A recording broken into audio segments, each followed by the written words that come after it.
This episode is sponsored by Earth Charter International. More about that after the video. Florida always does Florida things.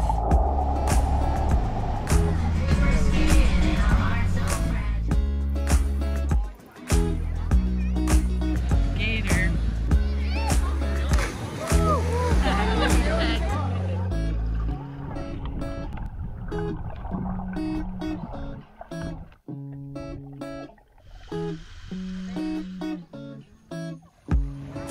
Do as I say, not as I do. Hey guys, what's up? It's Pascal. Hey Mo. Art of Adventure. You know we're back at you. Welcome back to our channel. Today we are on the Santa Fe River in Florida.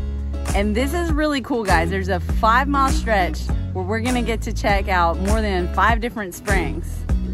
There's a few things you need to know to get this one just right. Let's show you. Let's go. Oh, the mighty Santa Fe River. It's a thing of beauty for sure.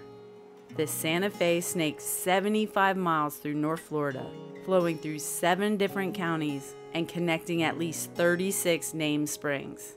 Yeah, it's an adventure waiting to happen. So we're hitting the road and heading to Santa Fe River Park in Gilchrist County. Mo and I brought our own kayaks, but if you need to rent, no worries. There are several adventure outfitters along the Santa Fe River.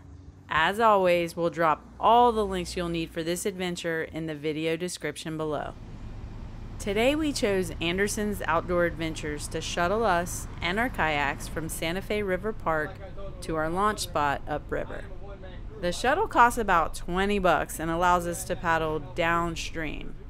We'll finish up at the same boat ramp where we're parked. Clutch. You can always save some money and use 2 cars to shuttle if you want to hook up with a buddy instead. Okay, while Mo dances to SpongeBob. Get it, baby. Yeah, I don't know. Let me use this time to tell you about the different launch spots along this section of the Santa Fe. The decision on where to launch is crucial, so consider these 3 main factors.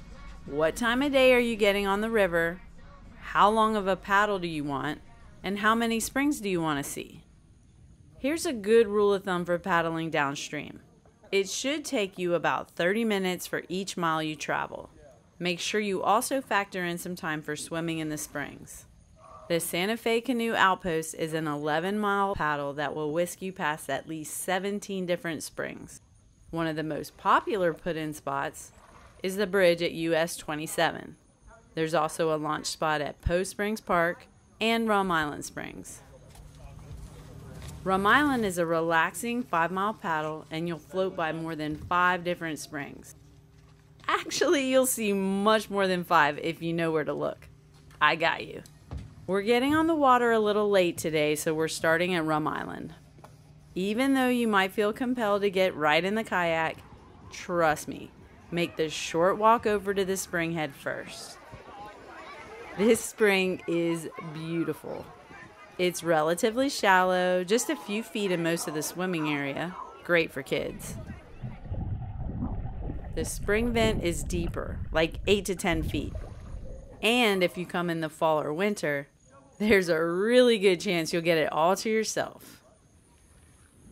You're gonna have to walk in probably a little more. The boat ramp here is also easy to navigate.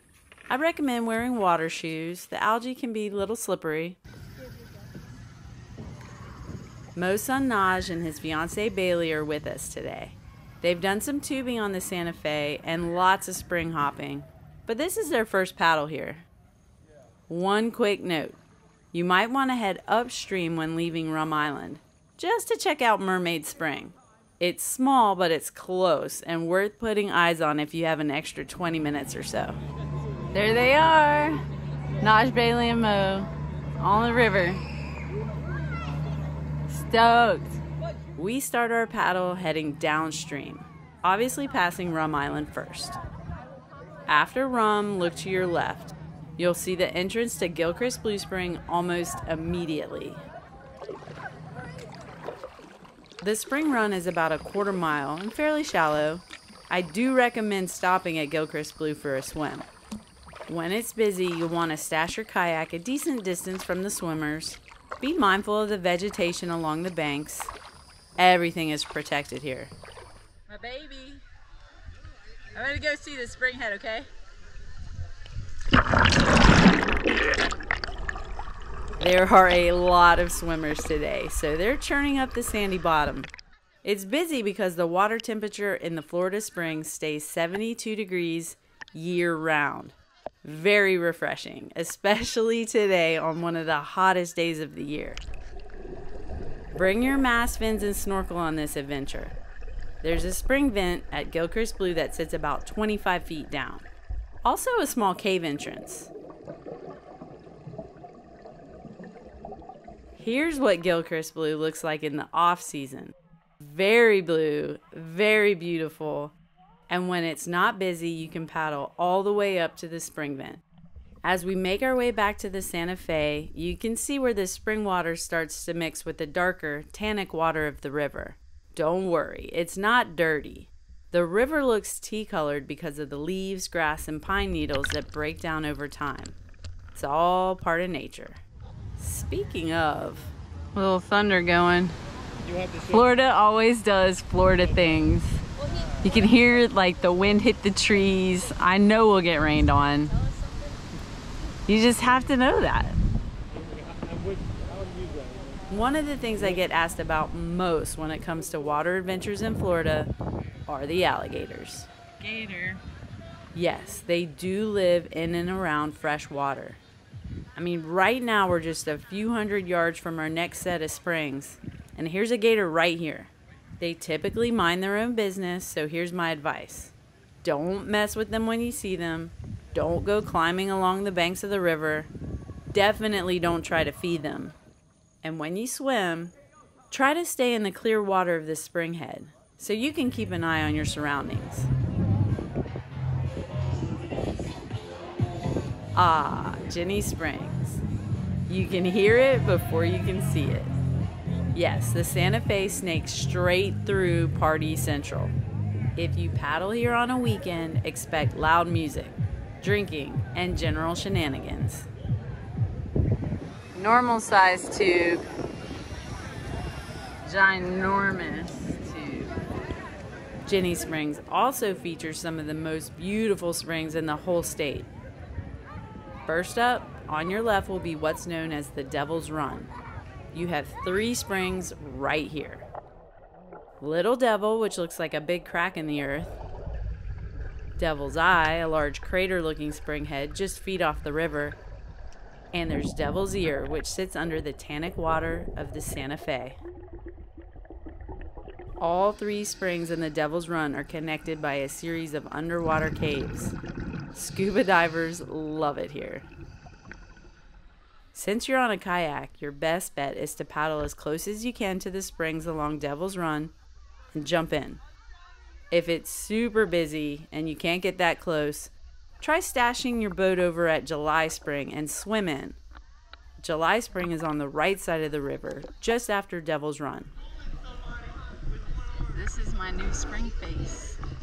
I recently stopped to check it out when Mo and I were on tubes. It's a pretty cool little cove. There are usually a couple boats anchored here. More of a chill vibe than the springs on the other side of the river.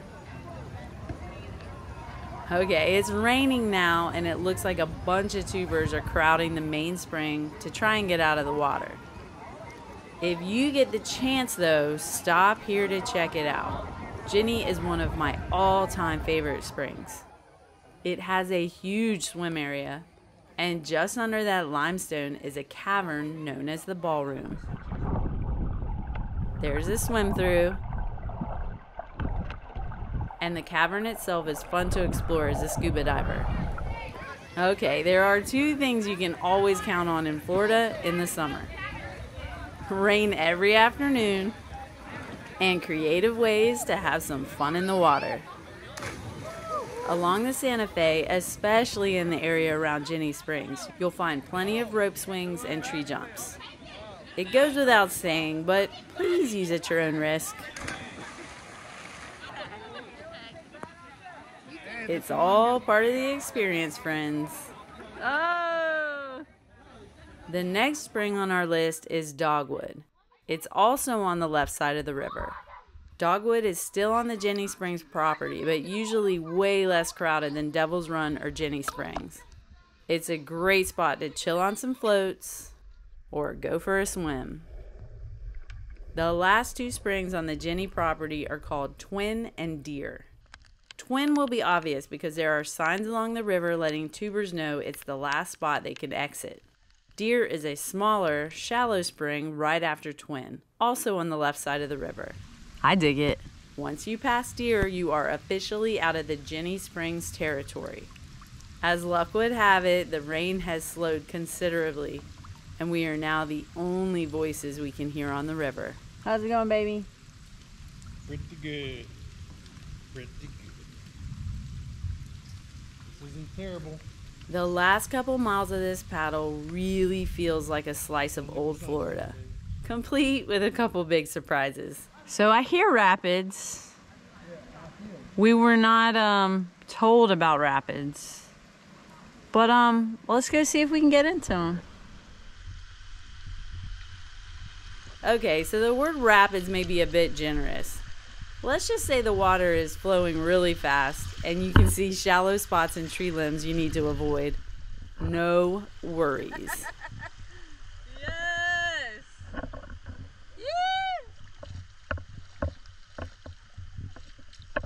Hey, y'all are flying!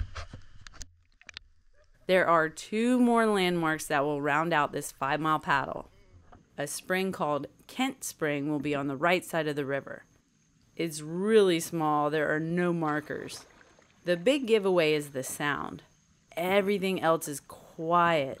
Then as you approach, you hear water rushing into the river. It caught both Mo and I by surprise, so neither one of us got video. Baby. The last big landmark is the bridge on State Road 47. It's the only bridge you'll see if you start your paddle at Rum Island Springs. That's your exit point for the Santa Fe River Park. Here are a few pro tips for making the most of your adventure on the Santa Fe. The 5-mile paddle should take you between 3 to 5 hours depending on how long you stop at each spring. Double that if you start at the Santa Fe Canoe Outpost 11 miles upriver. Expect everything in your boat to get wet. Bring a dry bag or a dry box for anything you need dry. I always carry a life vest, a light, rope, and a knife on my paddles. When I know we're stopping at springs, I also bring my mask, fins, and snorkel. Don't forget water, snacks, sunscreen, a sun shirt, hat, and bug spray. If you see trash in the water, please pick it up and take it with you. I pulled 3 bottles out of the river on this trip. Most of the kayak rental companies along the Santa Fe accept walk-up business, but it's always good to call ahead and make sure there are plenty of boats and the shuttle is running. Also ask about discounts. Not a lot of people know this. The prices seem to go down right at the end of summer. They usually want you back at the boat ramp on State Road 47 by 5:30. So if you're renting a kayak, plan your stops accordingly. The Santa Fe really is a front row seat to the old Florida experience. Nature still talks to you here. Wildlife thrives. The trees grow tall. Big boy. And the springs continue to pump that water like blood through the veins below. Yes, the mighty Santa Fe indeed. So how cool was that? That was awesome. It ended up being 12 springs in a 5-mile stretch. Is that what it was? That's pretty good. That's unbelievable. Think Naj and Bailey had fun? Oh my God. Permagran. Right? Mm-hmm. Special thanks to Earth Charter for sponsoring this video. Yeah, absolutely. They're all about working together to create a healthier planet. Their education center at the University for Peace in Costa Rica offers sustainability and ethical leadership courses for everyone who wants to make a difference. It's easy to get started too. It is. Just click that link. It's right there. That's also where you'll find all the information about stuff we talked about today, gear we use, merch. Good stuff on there. Right there in the video description. Come on now. We hope you found this video helpful. If you did, hit that like button. Let's go. Go ahead and You're subscribe. not subscribed already? You're already there. What do we do? We want our experiences to help make your next adventure epic. That's why we're out here. That's what our adventure is all about. So we're doing. All that's left for you to do, Goodness. tell them, babe. Just go get it. It's right there. Just Listen go to get it. Mo. Come on now. Go get it. Let's go.